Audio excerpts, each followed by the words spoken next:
విశ్వాస కిరణం. ఈరోజు దేవుని మాట ఫిలిప్పీలకు రాసిన పత్రిక 2వ అధ్యాయము 3-4 వచనములు.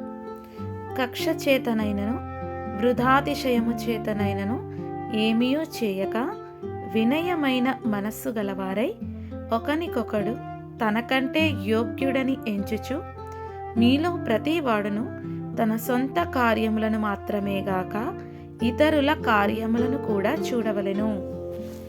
ఈరోజు ఈ వాక్యంలో ఉన్న మర్మాన్ని మనం తెలుసుకుందామా? అపోస్తలుడైన పౌలు ఈ లేఖను రాసేటప్పుడు సంఘంలో విశ్వాసుల మధ్య ఉండవలసిన ఐక్యత మరియు క్రీస్తు వంటి స్వభావం గురించి నొక్కి చెప్పారు. దీనిలో గల 3 ముఖ్యమైన విషయములు. మొదటిది కక్ష మరియు వృధాతిశయం గురించి. కక్ష అంటే నా స్వంత ప్రయోజనం కోసం ఇతరులతో పోటీ పడటం లేదా గ్రూపింగ్ చేయడం. అలాగే రెండవదిగా వృధాతిశయం అంటే లోపల ఏమీ లేకపోయినా పైకి గొప్పలు ప్రదర్శించడం. దీనినే ఖాళీ అహంకారం అని అంటారు.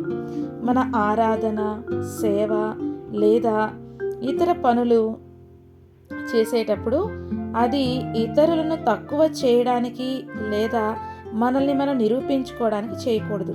స్వార్థ ప్రేరణలతో చేసే ఏ పనైనా సంఘానికి, కుటుంబానికి విభేదాలను తెస్తుంది.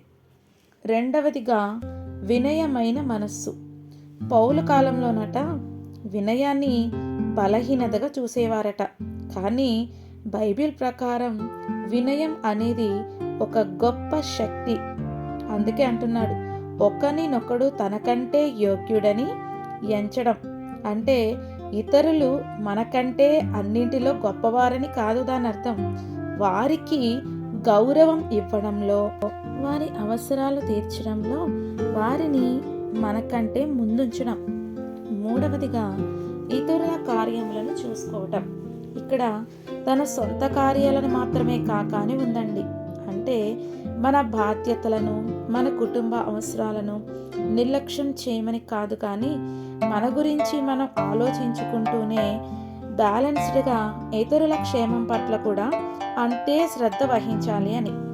పక్కవారి కష్టాల్లో తోడుంటడం, వారి ఆత్మీయ ఎదుగుదలకు సహాయపడటం, కేవలం నాకు ఏ లాభమని ఆలోచించకుండా ఇతరులకి ఏ మేలు చేయాలా అని ఆలోచించాలని యొక్క వాక్యార్థం. ఈ 2 వచనాలు దేనికి పునాది అంటే, దీని తరువాతి వచనం ఉంది చూసారు, క్రీస్తు యేసుకుండిన ఈ మనస్సు మీరును కలిగి ఉండుడి అని పౌలు చెప్తున్నారు.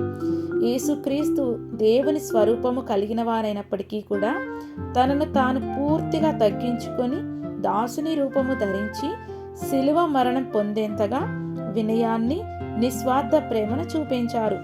అదే మనస్సును మనము కూడా కలిగి ఉండాలని ఈ వచనాలు మనల్ని హెచ్చరిస్తున్నాయి.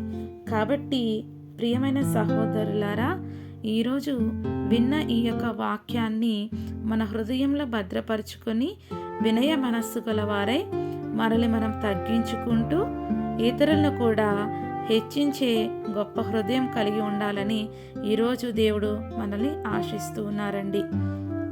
దేవుడి కొద్ది మాటలు దీవించునుగాక. ఆమేన్. మన తండ్రి అయిన దేవుని ప్రేమయు, ప్రభువైన యేసుక్రీస్తు కృపయు, పరిశుద్ధాత్మ దేవుని యొక్క అన్యోన్య సహవాసము ఈ మాటలు వినుచున్న ప్రతి హృదయములో ఫలించబడునుగాక. ఆమేన్. Praise the lord.